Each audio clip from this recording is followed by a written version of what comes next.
Dobbin led the way through the open office area that served as the antechamber to the chief executive officer's inner sanctum. Finding no one hiding under the desks, the security guards proceeded to an imposing wood door. Sparks again cleared the electronic lock, opened the door, and followed Dobbin in. As the senior man, Dobbin believed in leading by example, especially with a new guard like Sparks, who had only spent a few weeks on the job. He took 2 steps into the room, then felt his partner move into position behind him. The city glistened through the arched windows of the large office, and as the lights came on, Dobbin saw a can of spray paint on top of the CEO's glass and steel desk. He took a step toward the desk, quietly thankful for its open-frame construction that offered no place of concealment. The office smelled of fresh acrylic, and a single word clung wetly to the glass desktop: murderer. "A perp must still be in the suite," Dobbin said, just above a whisper. Then everything went black for Dobbin. Sparks watched his partner collapse onto the carpeted floor. The unconscious man's awkward descent ended with a muffled thud and the clatter of his dislodged sidearm. A satisfied smile curled in the corners of his mouth.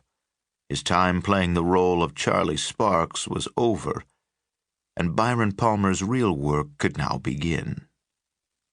The device in his hand bore a passing resemblance to a taser, though its technological innards were considerably more sophisticated.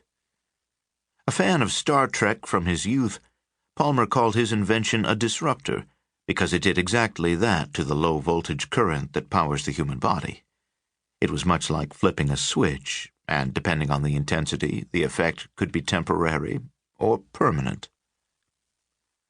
Palmer left his former partner where he fell and sat behind the CEO's desk. During his rounds over the previous weeks, he had loaded select computers with keystroke traps, collecting legitimate usernames and passwords. Bit by bit, he fashioned a temporary identity with unfettered access to the wealth of information stored in Heartland's data center. He slipped a flash drive into the USB port, and the programs it contained came to life. A window opened on the CEO's flat-screen monitor, displaying the status of Palmer's data mining effort. Satisfied that all was performing as planned, he left the office whistling the dwarf's work song from Disney's Snow White. In addition to scouring Heartland's electronic archives, the programs Palmer unleashed tapped the building's security network, bypassing live camera feeds with pre-recorded imagery. He made his way through the building to the loading dock. Just outside the service door, he found the pair of homeless men he had befriended over the past few weeks. "Look, it's Charlie," one said warmly, his face expectant like a dog's upon the return of his master. Both men staggered to their feet, hopeful for another few dollars to carry them through the coming day. "Hey, fellas, real cold out tonight. Want to step inside and warm up a bit?" Can we?" one asked, surprised by the offer.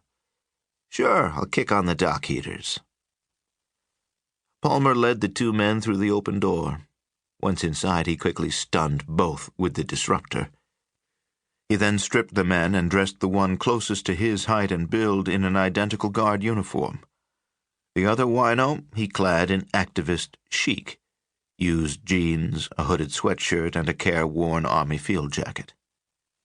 Palmer stuffed the threadbare, grimy rags he had peeled from the men into a large black trash bag that he set beside the loading dock door. He loaded the 2 men on a dolly along with a pair of backpacks and checked his watch. Right on schedule.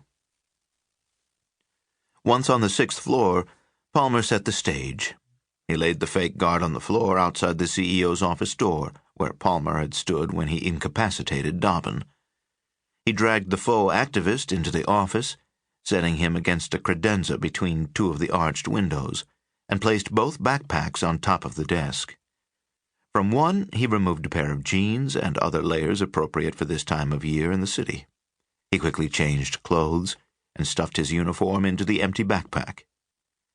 Palmer waited for the computer to chime. Then he withdrew the flash drive and tucked it into his pocket.